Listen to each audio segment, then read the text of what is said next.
அக்கா எப்படி இருக்கீங்கக்கா? ஞாபகம் இருக்கா என்ன? உன் பேர் என்னது? உனக்கு எதனா தேவைப்படுதா ஸ்கூலுக்கு? என்னதுக்கா?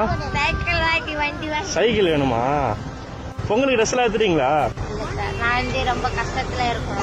என் வீட்டுக்காரர் வந்து ஒரு பொண்ணு பிடிச்சி ஓட்டாரு சார். பொங்கலே நாங்க கொண்டாடுறோம். சரி, உங்களுக்கு என்ன தேவைப்படுது இப்போ? அவ ஆசை தான் நம்மளுக்கு தேவைப்படுது. சரி வாங்க போவோம்.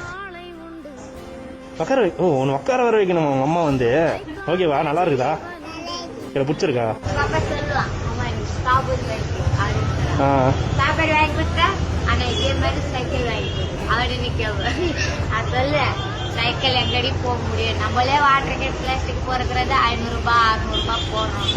அதே ரொம்ப வயிற்று செலவுக்கு போயிடுது. நம்ம தான் படிக்கல, குப்பையில கை வச்சு பொறுப்புறோம். நீங்க இப்ப எப்படி சரியா மக்கள் இங்க நல்லா உதவி பண்ணி அதே மாதிரி ஒரு நாளே நல்லா படிச்சு உங்களை மாதிரி வந்தாலும் கண்டிப்பா பண்ணுவான். இந்த சைக்கிள் உட்காரு உட்காந்து ஓடி பாரு. அந்த அண்ணன் தம்பி கூட இப்படி செஞ்சிருக்க மாட்டேன். ஓகேவாக்கா? நீங்க போங்க, நான் சைக்கிள் எடுத்து வந்தேன். சந்தோஷம் போலியே. தேங்க்யூ. பாப்பாக்கு ட்ரெஸ், உங்க அம்மாவுக்கு புடவை கூட. அம்மா கிட்ட கூட ஹாப்பி பொங்கல்க்கா. ஹாப்பி பொங்கல். தேங்க்யூ.